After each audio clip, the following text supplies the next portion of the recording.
Hello and welcome to Terapod number 4. Today I'm hanging out with my friend Leon, aka the TheMrLeoniasty, who's not only a lifelong gamer, but who, over in his home country of Poland, professionally does post-production compositing and visual effects for movies, video games, and media trailers. Last year, Leon used his skill set to create an awesome reimagining of the opening cinematic of Rayman 2, and we did an hour-long interview / making of video about this project that you can watch here on my channel. In this podcast episode, we go beyond our shared love of Rayman and explore lots of other video game topics. We discuss the current state of Naughty Dog, how much we adore series like Uncharted and The Last of Us, but how we're also a bit skeptical about the future direction of the studio. We talk about Zelda, Mario plus Rabbids from Software. Plenty is on the table here, and I hope you enjoy being a fly on the wall. Remember to check out Leon's YouTube channel. That link is down in the description, and you'll also find links to my Patreon, Discord server, and social media accounts down there too. But let's get into it. Leon, I'm trying to not burst out laughing because I just looked at your channel and I just saw this Lost Legacy Uncharted glitch video that you posted. Yeah, that was so dumb. It's hilarious. It's so stupid. I had no idea what's going on. It was such a tense moment in the game. I was so in the zone, playing, feeling all these emotions, and then this weird thing happens, and I'm like, wait, is this part of the script of the game? Am I missing something? Is this a joke? What's going on? Yeah, it looks like they're praying or possessed or something, and then the helicopter Yes. that flies overhead, the blades aren't even turning. Yeah. The funniest thing for me is that the music stops and you can just hear, I don't know, birds or sounds of the forest and nothing else. It's just so quiet. It's comedic. Yeah, I knew I had to record that and publish it for more people to see. Oh my goodness. Yeah, and the facial expressions, they're just so bad. Yes, I noticed that every camera cut, the characters are stuck on the first frame of animation they were supposed to be, and they just move in the positions up and down, back and forward. I gotta tell you, it's a shame I didn't let the game play forward anymore. I just stopped the cinematic and restarted the game because I didn't want to see spoilers of what was going next in such a stupid fashion. So now I'm so curious of what would happen if I would just leave the game playing and what would happen next. And I frankly will never be able to see that. We'll never know. Yeah, Yeah, that's so funny. it's a mystery. Let's maybe talk about that a little bit because we were messaging, I don't know, that was a few months ago. You played through both Last of Us games and then Uncharted 4 and Lost Legacy. Is that right? Yeah, and I've also played the Uncharted 1, 2, and 3 before playing 4. Wow, nice. So you went through all the Naughty Dog games then. Yeah, well, that was quite a journey. Well, and that was your first time playing all of them? I have played Uncharted 4 a few years ago when I was sick and my uncle borrowed me his PS4. But because I was sick, I didn't remember much from the game. It was lost somewhere in my head. So we can say it was my first time experiencing all of these games. Do you feel like you're a pretty big Naughty Dog fan now? Now I surely am. Yeah. It's just hard to comprehend how good these games are. Graphically, the story, the narration, the dialogues. It's on such a high level that it's even hard to start analyzing it. It's just, it's so good. I completely agree. And for years, I was suspicious or skeptical of their games. I didn't play them because I was under the impression they were like interactive movies. It was just a bunch of cutscenes, no gameplay. And that's not the case. I was so pleasantly surprised when I played the Uncharted games for the first time and The Last of Us as well. They're super gameplay focused. Like the gameplay, it's really core to the experience.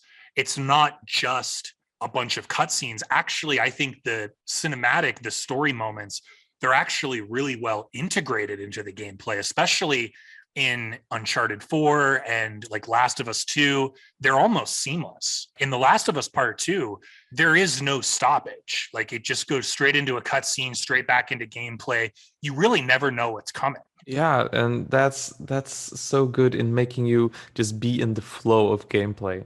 Like you don't notice the game cutting to black and then the cinematic starting. It's just so natural, and you just feel so engaged, and there isn't any time for you to just get out of the experience. Yeah, like you're so immersed, you just don't see, you just can't peek behind the curtain while playing, if that makes sense. Leon, I think the key is that, like in The Last of Us Part 2, all of the cutscenes are rendered in the game engine. So Yes, it yes. never looks different. It's all seamless. And I really like that trend. I think that's a really clever way to make a story driven game, but not have the cutscenes feel boring or cumbersome or something like that. Yeah, that's the same what they did in Uncharted 4. I think it was Mhm. the first game that Naughty Dog used this technique. And it was a big jump between playing 1, 2, 3, and then playing 4. It was such a huge difference. And I said I didn't remember much from playing Uncharted 4 a few years ago when I was sick. The only thing I remember, there were a few moments that while playing, while the cutscene was playing, it came back into gameplay, and I just didn't notice I can walk with the person anymore. It Yeah, just, the cutscene stopped. Now the game gives you the option to move around and play. It was looking so good. I just thought the cutscene was still playing. for sure. Well, and how about in like The Last of Us Part 2? I really noticed how even during gameplay, while you're controlling Ellie, for example, she makes like a lot of noises, she talks to herself. You feel like you're getting to know her as a character while you're playing as her. You didn't have to just have a cutscene to feel like you got inside her head. You know what I mean? Yeah, it feels very intimate Yeah. to hear the grunts of the character, to hear the character struggling to, let's say, jump over a wall or getting hurt. It's another point of immersion. Well, and I'm sure for you, Leon, given your background in 3D modeling and animation, you probably are looking at certain games differently than the average player would. I'm sure you're thinking sort of as like a designer or an animator or as an artist. And I'm sure you're able to appreciate the granular level of detail in these games. Like, I still cannot believe the level of detail that's in The Last of Us Part Two. I mean, I know it's at this point it's been stated, it's like old news, but it still blows my mind whenever I look at the game, just how much detail is packed into every scene, every room, the facial animations. The game's 2 years old, but it still looks better than almost anything I've ever played. It's so hard to comprehend. I can't believe that the PS4 was able to manage these amazing graphics coming from The Last of Us 2. It's just unexplainable. How did they manage to do that? I remember you spoke about noticing animation things. There were lots of moments during gameplay of Uncharted 4 and The Last of Us 2 that I just remember after finishing the gameplay sequence, I would go to YouTube, search the gameplay part, and just watch it over and over again, Yeah. trying to notice different stuff like the little movements of the lips and noses in animations, the lighting effects, the way the global illumination works in the rooms. It's just so much layered detail. It's amazing. I remember I showed one of my colleagues from work on the Uncharted 4 animation, just a part where two characters were talking with each other, and this few minute video he was just studying and analyzing and just being so amazed of how well the characters are rigged and animated, like these little details that when Nathan bows his head down, you can see his lower chin getting bigger, or stuff like when he holds his hand up, his bicep flexes and things like that. These are details that only you can see in Hollywood 3D re-rendered things in movies, and Naughty Dog is somehow managing to throw this at you in real time in a video game. Yeah, it's completely incredible. I don't know how they do it. They must have so many talented artists at that studio. I'm curious, do you have a favorite? Of these main Naughty Dog games, is there one that you enjoy most? I think it would be The Last of Us 1 and Uncharted 4. Okay. It's hard to decide between the two because I think it's they're in the same genre, but they're just such different categories of games. I know. Yeah, they're both story driven third person action games, but you're right. They have such different tones, such different flavors. I struggle to go back and replay The Last of Us and The Last of Us Part 2 because they're so emotional. I mean, honestly, they depress me. Like, as much as I appreciate the games, they're so heavy. I find it a lot easier to pick up and replay like Lost Legacy or Uncharted 4. Yeah, they're draining. And Yeah. it's not bad, but like you said, just picking up a game, I would surely just want to pick up Uncharted 4 and like play through a half an hour in the middle of the game rather than going to The Last of Us because The Last of Us 1 and 2 have such a story, and it's like grimy and it holds you through these different emotions. I can't It's hard to think of me playing the game, not playing the game from the beginning to end. Like, I think it's an experience that has to be from the beginning to the end. And Uncharted 4, I've already played it, and I don't think there would be a problem for me to just jump into 3/4 of the game, play for a while, then go back, like, let's say, trophy hunting or something. But I just can't imagine myself doing the same thing with The Last of Us because I feel like it's just, yeah, I think you understand what I'm trying to say. Oh, I agree completely, Leon. Like, there's a lot of really fun chapters in Uncharted 4 that I could easily just pick up and jump back into. Like the Scotland chapter, or, when the brothers are out on the boat riding between the islands. And yeah, to your point, I feel like I could easily pick up and play any of those missions, have fun, trophy hunt.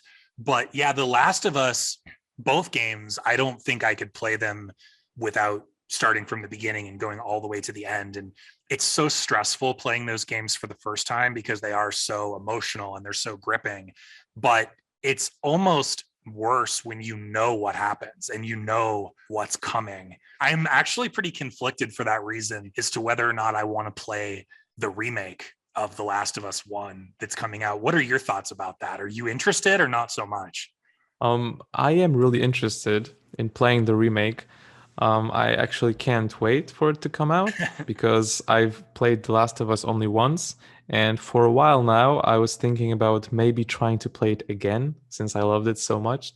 And there were so many rumors about the remake coming out, so I was just waiting for it to be confirmed so I won't have to play it the third time to be the remake. And now, since everyone knows the remake is coming out, it will finally be a good time for me to replay the game one more time.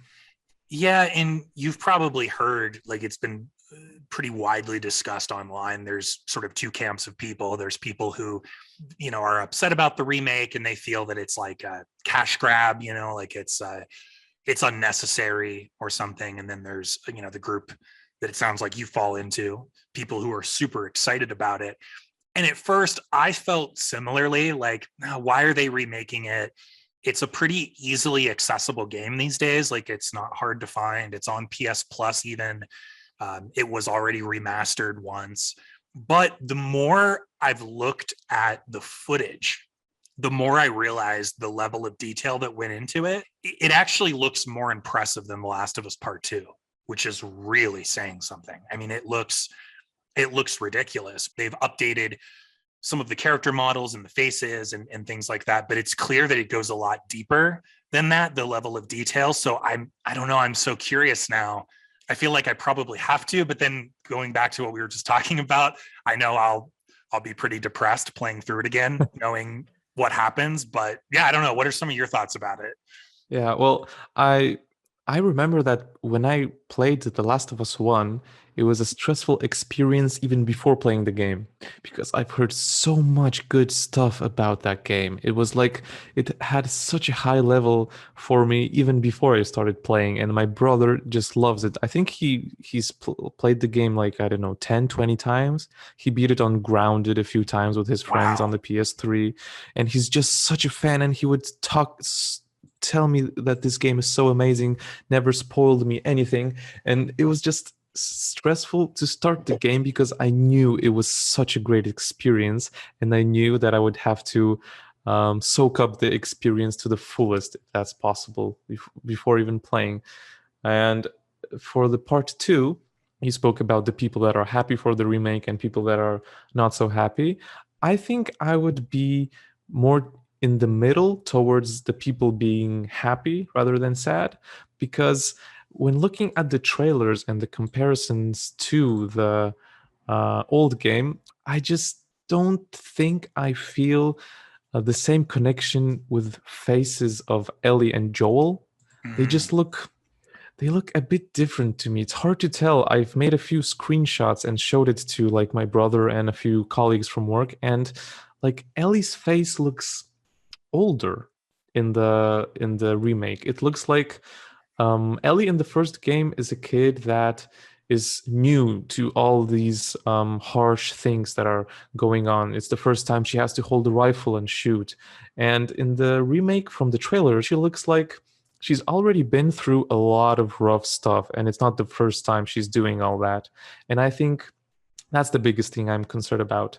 It's the characters, they look amazing, but they just Mhm. look slightly different than the original. My brother, the one that played the game 20 times, he also noticed that thing that Joel and Ellie just look different, and he doesn't actually know if he likes the difference he's seeing. I understand all these graphics stuff enables the motion capture animations to be more accurate to the original and all, but just Ellie's face and lips, they just look different to me. And I don't know, maybe I'll get over it while playing, or maybe in the gameplay it's not that noticeable, but that's a thing I took out from the trailers. I know exactly what you mean, Leon, because I feel similarly. I noticed that with the shot of Ellie holding the gun, the Mm-hmm. rifle, it's really noticeable. The scene where Joel teaches her to shoot for the first time. Yeah, like on one hand, it looks more impressive, but yeah, it's like something was maybe lost in the process. I think in the original game, she does look more like a child. Her cheeks are fuller. She just Yes, looks yes. more innocent, you know. And then Oh, in yes, the the new one, innocence. yeah, and in the Yeah. remake, like I said, it's kind of more impressive, but something was lost there. I know exactly what you mean. So I don't know. I continue to feel mixed about it. I think I'm more open to playing it than I was previously, where it felt unnecessary that they were remaking it. I can tell that a lot of love and care has gone into it. That's my read. But yeah, I also suspect, like you, that some details were maybe, I don't know, lost or screwed up or something like that. Yeah, the main thing is I don't see the innocence in Ellie anymore. And I think she being and looking innocent is a huge part of the game because you can see that innocence fading away throughout the gameplay. And now I'm a bit scared that you won't see the character development as much. I agree. And I think Joel, he looks a lot more like he does in part two. And Yeah. I really like older Joel. You know, his hair's a little longer, the creases in his face are a little deeper. I think he looks great. But again, he almost looks a little too old, I think, for He part it one. it's Like, it takes away from his badassness. yeah, like Yeah. he's a different kind of badass in part two, Yeah. and I think in part one, yeah, there's sort of like a youthful energy to him that was maybe lost as well. So yeah, it feels maybe a little more like the character models are a little more cohesive with part two, but yeah, there was kind of a charm to the way it looked originally. Yeah, that makes sense. And speaking of me, think what I think about if the remake should be made or shouldn't be. It's a good strategy for Naughty Dog because the TV series on HBO will be coming out soon, And I think it's a great opportunity for when the TV series finally comes out. I think there will be a lot of people wanting to play The Last of Us. And if now they would have a new version to play that doesn't look old, and not only they can play it on PlayStation, but also can play it on PC, a lot more players will be encouraged to buy the game than they would be if they would want to play the game after watching the series and then looking that it's a game from a few years ago. It doesn't look that good anymore, and maybe not think of buying it. Absolutely. Yeah, I think it does make a lot of sense for them from a business standpoint, Yeah. because there will be that interest. And when people go to play the first game, it'll feel like it just came out. It'll feel like the best product, the most up-to-date product that Naughty Dog could put out. So I definitely understand it. I'm not really interested in the show. I don't know. I get pretty grumpy and curmudgeonly about this stuff. Like What does curmudgeonly mean? it means I think like an old man. Okay. Like I'm kind of set in my ways and I like things the way they are. And I'm not surprised they're doing it, because I actually think it will adapt to television quite well. But there's that part of me that it's going to change the nature of like the fandom and the franchise and maybe the future of it. And a lot of the discussion will boil down to what did they change in the show and what did they keep the same. And I get very bored with those discussions and debates. And so I don't know. I would say I'm a little on the negative side with the show. How are you feeling about it? Are you interested in watching it? I would really like to watch it because the same people that made Chernobyl for HBO, they are the ones making the Last of Us TV series, and I loved watching Chernobyl. We watched it with my wife, and it was really hard to stop watching. And that was just an amazing series. The cinematography, the storytelling, it's amazing. It's the Naughty Dog of TV series. And Neil Druckmann is one of the... I lost the word. I think he's like a producer, and he also might be writing some of it too. I think he's credited as a writer. I need to check Google Translate. Director of one of the episodes. So that's really good telling, because when the Uncharted movie came out, I haven't watched it yet, and I don't think I will. The only thing Neil Druckmann told about the movie was, yeah, it's cool, awesome, and that's it. So he didn't seem interested in it as much. Maybe he doesn't count it as canon or something. And now when I see the comparison of him talking about the TV series, he's so excited speaking about the things they've done. He's excited to tell everybody about the process of making it. He's super excited that he was able to direct one of the episodes, and that's such a big difference. And I don't know how it was in America, but in Poland, the Uncharted movie, it was a bit of a flop. Yeah. People who played the game didn't like it. People who didn't play the game after You mean watching you don't like Tom Holland as Nathan Drake? I gotta say, I never watched a movie with Tom Holland before. Leon, can you believe that they didn't even have Mark Wahlberg like grow a mustache or wear a fake mustache as Sully? Like, come on. That was such a missed opportunity. Just give him a fake prop mustache. Do something. Yes. Don't CGI it on, please. That looks awful. Yeah, those are such weird decisions made by the people making the movie. Yeah. I mean, I understand. The visual effects were awesome. We gotta give them that. Yeah, but I think to your point, you're right. If they're going to do the TV series, at least Druckmann's involved. Like, that's his story. Yeah. He created those characters. He wrote that story. So I think the quality will be there because of his involvement. I'd rather he be in the studio with his team making a new game. But if they're going to do the show, I do think he'll help control the quality. And I also think Pedro Pascal, I like him as Joel because it's different. It's going to be like a different interpretation of Joel. And I think he's a pretty strong actor. He'll be able to bring Joel to life in a different way. Like, I think he'll be likable. He'll be sympathetic. I think it'll work. I don't know about the gal they casted as Ellie. I'm not. I don't quite see it with her as much, but I think Pedro as Joe will be interesting. Yeah, I think quite the same. About the first time I saw what people were cast for the series, I wasn't thinking too positively about it, but the more I see pictures from the sets and stuff, it looks pretty convincing.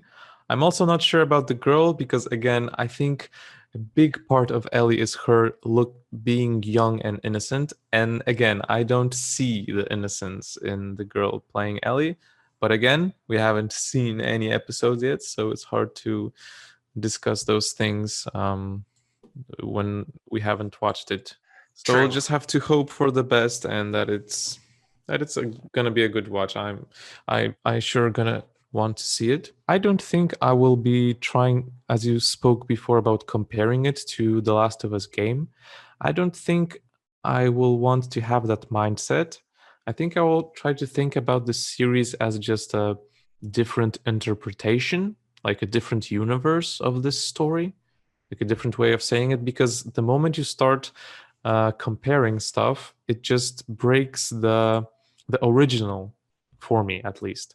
If I really love The Last of Us one, and then later watch the TV series, and there are some parts that are maybe better, maybe worse, then I think playing The Last of Us 1 again after watching the series with the mindset that I have to compare them, the replaying of the game will just feel, I don't know, I think a bit different. That's a good perspective. I hope the people making the show do just allow it to be its own thing, kind of allow it to Mhm. exist separately from the games, because I think it'll probably be a better show for that. I think if they get too preoccupied with Easter eggs, if you're familiar with that term, Yeah, yeah. like too many references to the game, too many direct references, I think it'll lose some of its potential. Yeah, a few nods to the original would be cool to see, but relying on it, I don't think if it will work. Especially, I think that many people watching this series won't be uh, people that have played the game, so it will be a brand new audience. So I think it's also hard to cater to both audiences that are 100% new and that are people that are fans of the original games. Yeah, well said. I'd be And it's a interested to. challenge. It is. I think if you decide to adapt something, it's just inherently challenging. Not everybody's going to like it. Yeah, the more similar the TV series will be to the game, the more people will be comparing it, and the worse it will be because even if it's the comparisons are good, I think it will inherently take away from the series being its just standalone thing. And I think that would be the best thing for the TV series and the games to be about the same story, the same characters, but them just being different, I don't know, maybe perspectives of the characters, different. It's hard to use words from the dictionary in my head to to No, I, speak about this. I understand what you mean. I got you. Yeah. I want us to chat about a few other things too, but quickly, I'm curious. Any thoughts on this multiplayer game that they're doing as well? I was really surprised when they announced that, which they just announced it with a piece of concept art. They didn't really have anything to show, but Neil Druckmann a couple years ago specifically said that Naughty Dog's mission was to continue making story-driven single-player games. And then they announced they're doing a multiplayer game. So I thought that was funny. What's your read on this? Yeah, they also said it's going to be story focused, the multiplayers thing, if I remember correctly. And I just can't think about how can you make an engaging multiplayer game also having a big emphasis on the story. It was such a tease. I replayed all of the Naughty Dog, all well, most of the Naughty Dog games, all the Uncharted and The Last of Us ones, but I didn't have a way to play the multiplayer ones. So I have no idea how it is to play a not multiplayer Naughty Dog game, but I've heard that it's really fun. So I'm looking forward to it, but I'm just so interested in how they would combine multiplayer and story. As you might know, the factions multiplayer mode for The Last of Us Part 1 is still really popular to this day. I never got Have you played super it? I have played it a bit. I never got super into it, but a lot of people they love it, and it does have a pretty competitive community. And Naughty Dog has demonstrated that they can do multiplayer. And I actually really like Uncharted 4's multiplayer. Back some years ago, I played a ton of that, and I was really into it as well because before the remaster, before the update to the Uncharted games, Uncharted 4's multiplayer was the only way to get 60 FPS. The single player mode was in 30, but the multiplayer was in 60, and it was really fast and smooth and competitive. So, when I think about it, it's like, well, they've done a pretty good job with multiplayer in the past. So maybe they shouldn't be totally counted out. I just want to see, selfishly, another single player game from them, whether it's Uncharted or it's Last of Us or it's something totally new, which I think would be interesting. I just want another new single player game. That's also a thing I'm dreaming about. I just can't imagine what Naughty Dog will be able to do with the PlayStation 5 hardware. Yeah, that's the thing, because The Last of Us 2, as you mentioned earlier, that was developed on old hardware and it still looks incredible. So I can't imagine what their games will look like moving forward. I've heard that the team made the remake because the new game they're working on is in the process of production where people are still coming up with the ideas and the story. So the people making animations, textures, shaders, and lighting and stuff like that are later in the process of game development. They didn't want them to have nothing to work on, so that's how the remake happened. Yeah. So it seems like something is in the works already. We'll have to wait, I think, another year to see that. I bet it'll be a little while. Yeah. I want to change topics a little bit. I have a question for you. I'm curious, are you at all interested in Mario plus Rabbids Sparks of Hope? I am a bit interested, but I haven't played the previous Mario and Rabbids games, and I have this weird, I don't know if agenda is the word, but I don't like the Rabbids too much. They are like the minions of video games, in my understanding. Yeah. But I've heard the first Mario and Rabbids game was actually fun, but the trailers I've looked and the gameplay, it's just, I don't think it's a game. Even if it was other characters, I don't think the gameplay would just be anything I would be interested in. See, and I felt similarly, Leon. I'm not really into turn-based combat.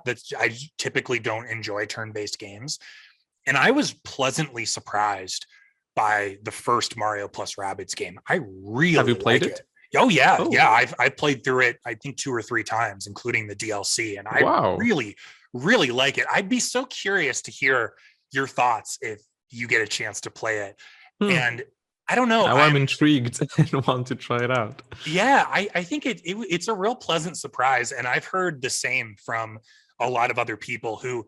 Many, people also, I think, feel similar, where they weren't sure about the Rabbids. They weren't really into the Rabbids. And then they played this game and it just clicked, like it made sense. And, they're more favorable toward the Rabbids now. So here's the big question. Is there any chance that Rayman would show up in the DLC for Sparks of Hope? Because they've already announced there's going to be DLC. And the director of the game, Davide Soliani, he's previously worked on Rayman games, and he's a really big Rayman fan. And he's even said on Twitter publicly that if he can do anything to bring back Rayman within Ubisoft, he will. So that's not a guarantee, but do you think there's any chance? That makes sense. And technically, I think there is a chance, but realistically, we haven't seen anything Rayman related for such a long time, and I just don't think I want to get my hopes up. So I usually try to think positively about different things. But in this case, I think I'd rather, for the sake of, I don't want to start expecting something that I then would be sad if it doesn't happen. So it would be really cool to have him in the DLC. I don't know a lot about the gameplay of how that would work, but that would be just cool to see Rayman finally getting a chance to show in a video game of any sorts. Like he didn't get into Smash, and if he at least could get into this game, which is mainly about rabbits, that would be that would be fun. Then I would surely buy the game and play it. I can't say I'm surprised, but it is depressing that since the last time we spoke at length, which, yeah, that was maybe 8, 9 months ago, there's, of course, still been no Rayman related news or developments. Like, what's your relationship with the Rayman situation? Do you just, it's like expectations, like you said, you just expect nothing at this point? Are you sad? Are you indifferent? Like, how do you feel at this point? Because it's been I so long. Yeah, I think I moved on. It's like even the animation I made, it was like with the mindset of I know they won't do it, so maybe I should do something for other people to watch. So at least there's something new in the community going on. But the thing I'm looking forward to, speaking of Rayman, Mhm. is a fan game, and it's called Rayman Polakers, and it's being developed by a few people on the Rayman Discord, and that's the thing I'm really looking forward to. They've been showing really short animations, pictures, textures, and a bit of gameplay, and it really looks promising. It's taking a really different art style, but still in the style of Rayman, and I think that will be a really fun game to play in the future. Yeah, isn't it interesting how, despite the fact that it's been almost a decade, it's almost been 10 years since the last main Rayman game, that the community is still so active? I feel like there's not a lot of like dormant franchises that have communities as active as the Rayman community, which you would think Ubisoft or somebody would look at that and be like, hey, that's evidence that we should try to make another game. Like we'd probably make money off of it because there's so much interest, yet nothing happens. But I mean, the community is still super active. Yeah, and the people in the community are making amazing stuff, like drawings, fan games, animations. Mhm. It's just so fun to be a part of this community and see what people are up to, talk with those people. It's super endearing. I don't know what that word means, but I think it fits here. You're exactly right. Yeah, endearing. Like it's Yeah, encouraging, it's yeah, exciting, yeah. like it gives you a good feeling. Yeah. Yeah, yeah. And speaking of Ubisoft thinking they could get money from this, I think there's such a tech giant, well, gaming giant. They put out Assassin's Creed sometimes every year. So it looks like if they want money, they want a lot of it at once. And I don't think the Rayman community for them looks in any way like a community that will give them the amount of money that they are wishing for. Yeah. Like, I don't, when Crash 4 came out, a lot of people bought it, but I'm not sure if Activision thought about it that way. I think they weren't happy with the sales. I can be wrong, but No, I that's think the you're right, impression I Leon. Like got from them. it sold some millions of copies, but not, It sold well. yeah, but not well enough by their standards, I don't think. Yeah. I think you and I talked about this before because we're both huge Crash fans too. Don't you feel so lucky that we got Crash 4? Like, I almost can't believe it even happened. Yeah, it feels a bit impossible when the Yeah, Insane Trilogy remake came out. I thought I was dreaming. I It was know. so unreal. And then part four was announced. Wow. I mean, and Leon, that's the one thing where I know we're talking about different companies and different IPs, but it felt so improbable with Crash too. And yet, because the remake trilogy happened, because a new sequel happened, these things are possible, I guess. I don't know. Where do you fall on Crash and Spyro right now? Because obviously things are pretty weird at Activision too. And it seemed like for a while there was a lot of rumors and even some evidence that maybe a Spyro sequel was on the way too. And it seems like maybe Activision squashed that within Toys for Bob. I've heard a lot of rumors about the Wampa League game, the multiplayer Crash Oh, yep. Bandicoot thing, and a few rumors about Spyro 4 coming out. That would make sense. I don't know about the sales between Crash Insane Trilogy and Spyro Reignited Trilogy, but I think they both sold quite well. So making a Spyro 4 by Toys for Bob would be a good idea. And I think I'm really looking forward to it and hope it will succeed. And now when I think of it, Activision doesn't think a Crash 4 sold pretty well, so maybe they actually did squash Spyro 4 when they saw that the Crash game in their eyes didn't Hmm. sell well. Let's hope not. And we still haven't gotten an update for Crash Team Racing. It's still stuck at 30 frames per I second. know. And it's still not on the PC. I know. And I think that's such a good game too. I actually like Crash Team Racing better than Mario Kart 8. Yeah, me too. More And it's a customization, a better character roster. I love like all the different vehicles and different vehicle parts. And I think the racing gameplay itself is a little more skill based than Mario Kart 2. Yeah, the ceiling for being a pro is so much higher in Crash Team Racing than in Mario, and you have so much more control in the kart and in the turning and in the speed boosts. It's a really skill-based game. Yeah, and that's why I love it. Leon, I've been thinking about your question too. So before we started, you asked me two questions that you wanted me to think about. Hmm. One was, what game did you play through a second time and have a completely different view about, whether it was better or worse? And then the second question was a great example of a game or games where the world actually changes based on what you do in the game. I've had two games come to mind for the second question. Hmm. Oh yeah, One and the is second question also has a part that the game doesn't tell you about, that your decisions will impact the world. right. I don't know if this perfectly answers the question, but one game that came to mind for me is Okami. Have you ever played Hmm. Okami? I haven't even heard about this game. Yeah, Okami. I'll send you a link on Discord.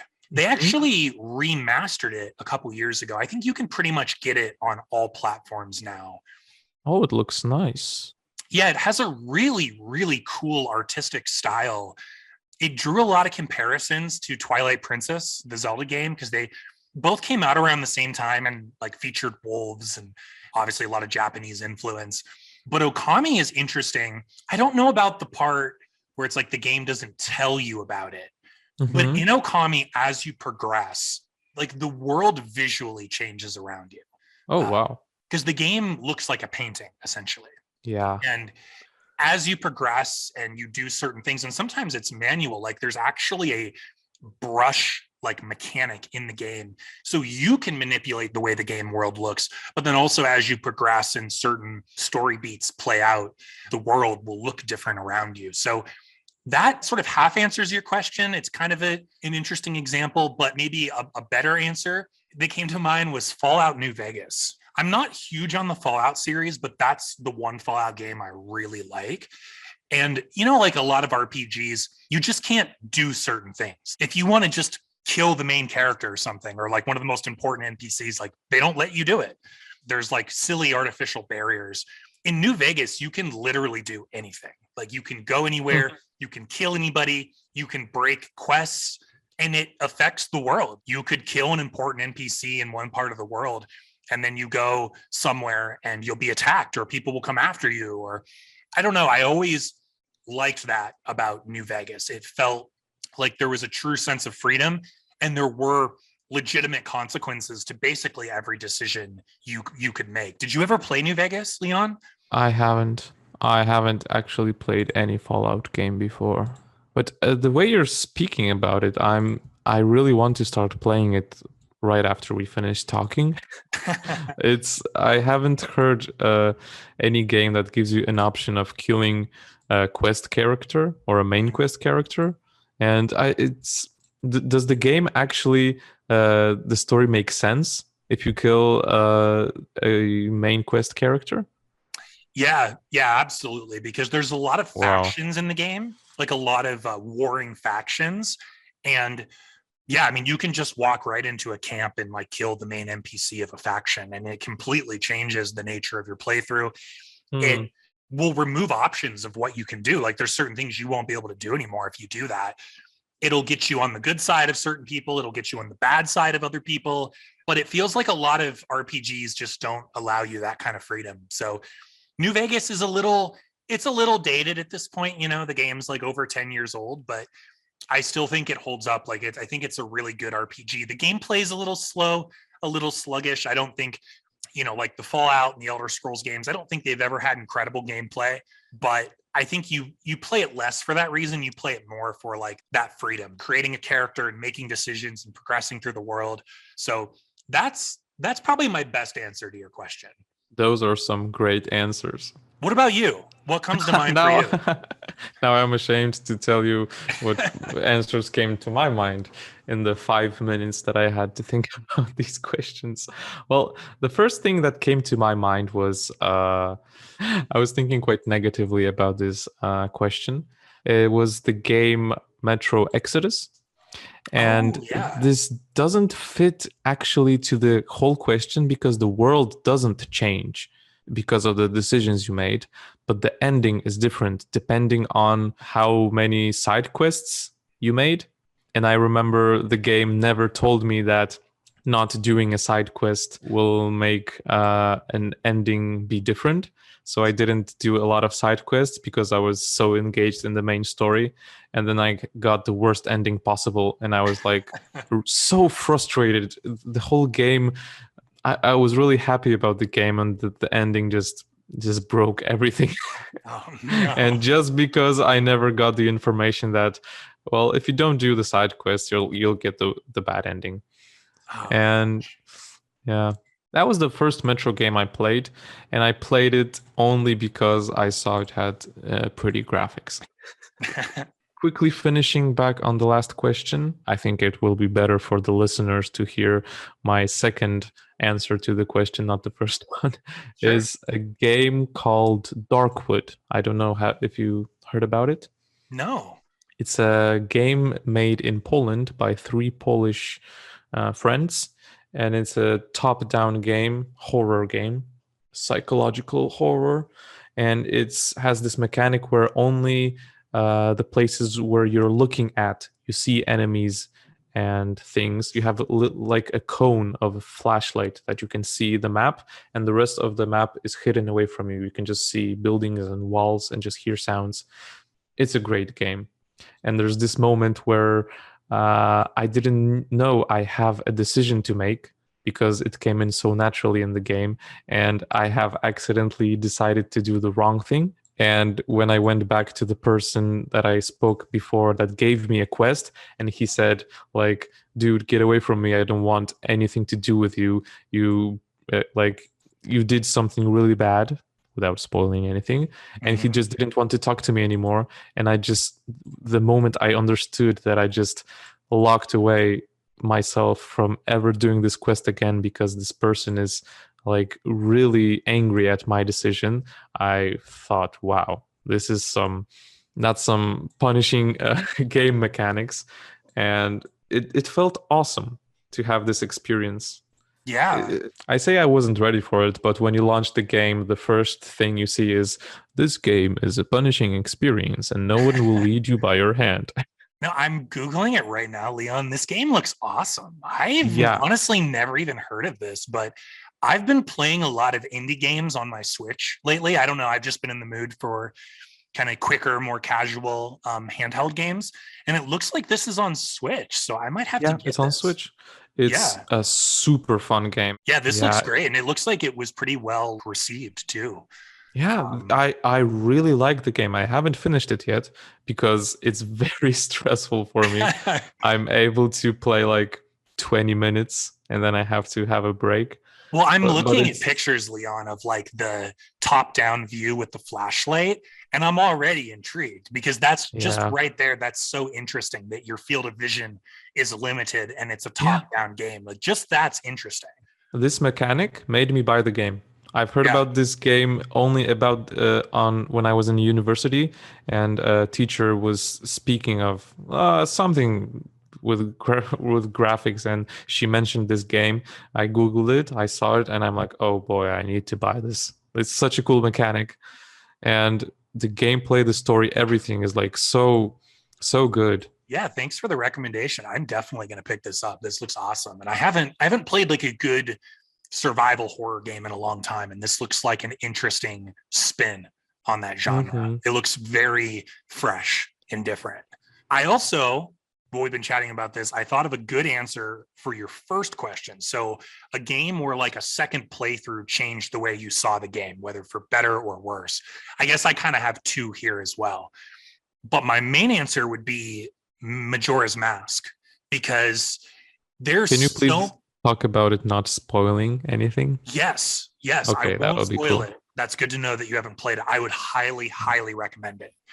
I've just started playing Ocarina of Time 2 days ago. That's one of the topics I wanted to speak to you about, but we don't Oh, have cool. any time now, so maybe next time. Yeah. So that's your first Yeah. time ever playing Ocarina? Yeah. Yeah. Oh, And that's Majora's awesome. Mask will be next. See, I think that's kind of neat though. Like I've had that experience with a few games too, like games that are considered classics, but for whatever reason you just missed, you just never got around to playing. And then when you finally do, it's really cool, even if like you're kind of behind the times or something. I always think that's cool. Like it feels like a special experience that just you are having. Yeah, and I, after just a few minutes of gameplay, I so understand very well why it's considered such a classic. yeah. It has so much stuff going on, but we don't have time to talk about this now.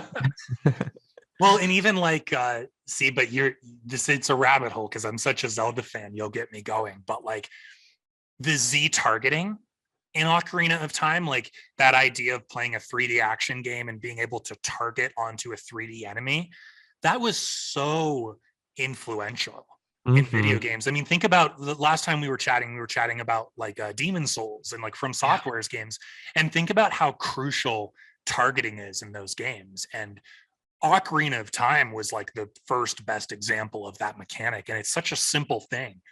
But yeah, it's really cool looking back on a game like that. And I think despite its age, it's still great to play through. Like it still really holds up. In Majora's Mask, yeah, I won't spoil it at all. But there is a, I wouldn't even call it a mechanic, but there's sort of like a, that's just it. I don't want to tell you anything about the game, but the game has a very unique, I'll call it a system. Okay. There's a very unique system in the game that nearly guarantees that you will not be able to experience everything the game has to offer in a single cycle. And the last Mm. thing I'll say as a teaser to you is even the idea of like a cycle in the game, like playing through and beating the game or then starting over, starting a new file. Hmm. The game even toys with that concept. Ooh. So it's very unconventional. And I think it was super creative and ambitious the way Nintendo did it. So you'll know, we'll have to talk about it once you get through Ocarina. And I'm sure if you finish Ocarina, you'll really want to play through Majora's Mask. But we'll have to talk about it when you do, because I bet you'll Oh, understand can't why that's wait. my answer to this question. Yeah, I can't wait for that. Is Majora's Mask part of Zelda after Ocarina of Time, or is there something in between them? No, it's the direct sequel to Ocarina of Time. Okay, Yep. And it's even nice. like the same engine and the same models and everything. So it Oh, feels very similar. It's like a perfect 1-2 punch to play together. cool. So I know it was my next game going to be. Yeah, that's super exciting too. I'll be eager to hear what you think. What's your answer to this question? What's a game where you thought differently about it when you replayed it? Yeah, the game that comes to mind is the Spider-Man series on the PlayStation. Ooh. I have recently replayed those games after a year of not playing them. Spider-Man on PS4 and Spider-Man Miles Morales. And the only reason I'm speaking of these games is because I feel that I fully appreciated the games the second time I played, and it's not because I knew something about the story, or that I wasn't playing New Game Plus. It wasn't that. It was because the first time I played the games, the main missions were structured in a way that they didn't give you time to explore the city, to make Mm. side missions, because when I played the main mission, after a main mission, it gave me time to do only one side quest, and then it was like somebody calls and, oh, Peter, you have to come here. There's a kid on the train tracks, and you need to save him so fast. Come here quickly, please. And playing the first time, I was stressed to just continue with the main story. It was just too much for me. And the second time I played it, I just swung around the city, making long paths and just doing all side quests. And it made me appreciate the game a lot more, because after finishing the main quests playing that way, I also almost 100% completed the whole game. And Wow. I think it's a way better for the game to be played. And I think that's a little negative thing about this game, that it doesn't encourage you to do the main quest. It forces you to do them, and it takes away from the freedom you have in the open world, in my opinion. That's why I love Zelda Breath of the Wild. It doesn't tell you to go there now. You just have the freedom to go anywhere you want at any time. Agreed. And Breath of the Wild is another game where it seems like people either love it or they don't like it. But yeah, I love it too. And for that same reason, I love the fresh take on the open world formula and just no pressure. You can go in any direction, you can progress in any order you want. There's no pressure at all that you feel while playing that game. You can do it however you want to do it. And I think that's awesome. And the freedom it gives you, it's a breath of fresh air. Oh, Leon, and I know you haven't gotten to it yet, but because you like Breath of the Wild, because I know you enjoyed your time with Demon Souls, you will have to do Elden Ring at some point too. I can't. That's actually another good answer to your first question, the like a replay of a game and kind of seeing it differently. I think all of From Software's games, I would say that about. Like you probably experienced that with Demon Souls too, that you play through the game, you find a build that you like, you find certain weapons you like, and you get to the end. But then I think the real fun is in New Game Plus, and you repeat the game and the world becomes more challenging, and you can experiment. You can try new weapons and new armors and new magic spells. So I would say all of From Software's games, you definitely see them differently. And I think you appreciate them more through repeated playthroughs. And a cool thing, we were talking about endings earlier, Elden Ring has quite a few endings. So it's a lot of fun going back through and playing differently to get those different endings. And without giving anything away, I found when I was doing it, because as you can imagine, there's sort of good endings and then there's sort of bad endings or versions of those. And I found that I would sort of play in such a way that was like match the ending that I was going for. So if I was going for like a more of a bad ending, I was kind of a more chaotic, evil character, and I used certain weapons and I dressed my character certain ways. So a lot of fun awaits you, I think, when you get to Elden Ring.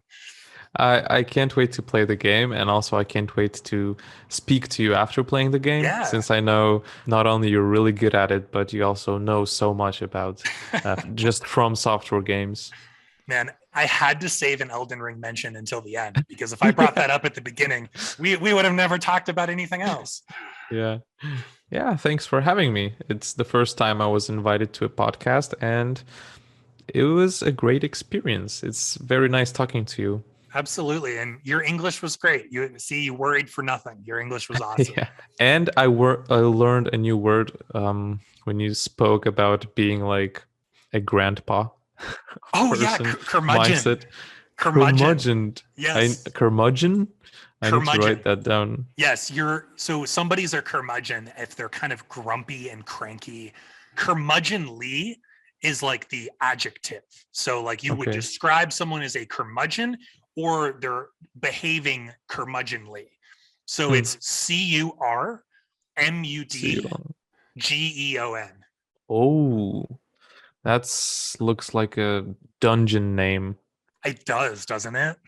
Curmudgeon. It sounds like a boss or something in a video game. Yeah. You gotta fight a the curmudgeon. Wild curmudgeon shows up. Yeah, a wild curmudgeon comes out of the grass. Before I let you go, return the favor and teach me something in your language. Teach me a really good word for the day. Stary dziaduch. Stary dziadu. Yeah, that's a thing you would say to a curmudgeon. And what does The it mean? starejado. Well, it's like old dude, but Oh.